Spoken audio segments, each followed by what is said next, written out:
Hello viewers, আসসালামু আলাইকুম। আশা করি সকলে ভালো আছেন। How to turn on Android থিপ protection. মোবাইলের ডাটা চুরি সুরক্ষিত রাখবেন কিভাবে? মোবাইলটি যদি চুরি হয়ে যায়, চোরের হাতে যাতে আপনার ডাটা না পড়ে, তার জন্য সেটিংসটি করতে হবে। প্রথমে আমরা মোবাইলের সেটিংস অপশানে চলে আসব।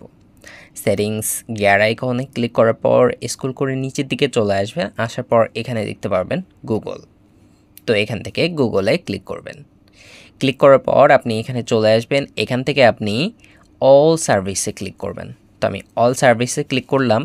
অল সার্ভিসে ক্লিক করার পর এখান থেকে একটু স্ক্রল করে নিচের দিকে চলে আসবেন, দেখতে পাবেন থিপ প্রোটেকশন।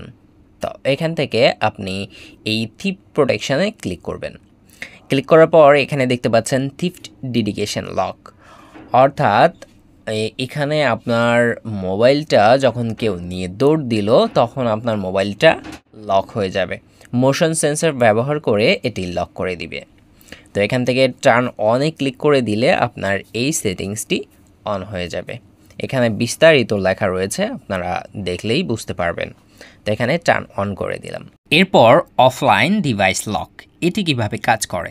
যখন চোর আপনার মোবাইল চুরি করে নিয়ে গেছে এবং আপনার মোবাইলটা লোকেশন ট্র্যাক যাতে না করতে পারেন তার জন্য ডাটা অফ করে দিল, তারপর আপনার মোবাইলটা অটোমেটিক লক হয়ে যাবে।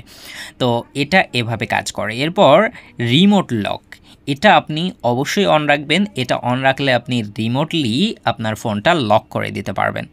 যেমন আপনার জিমেলের মাধ্যমে আপনি ফোনটা লক করে দিতে পারবেন। এরপর চলে আসি ফাইন্ড মাই ডিভাইস, অর্থাৎ আপনার ডিভাইস আপনি ট্র্যাক করতে পারবেন। ইউজ ফাইন্ড মাই ডিভাইস, এই অপশনটা আপনি অবশ্যই অন রাখবেন। তো এভাবে আপনি আপনার ডাটাগুলো চোরের হাত থেকে রক্ষা করতে পারেন। আমার ভিডিওটি ভালো লাগলে লাইক, কমেন্ট, শেয়ার এবং সাবস্ক্রাইব করার অনুরোধ রইল। Thank you for watching.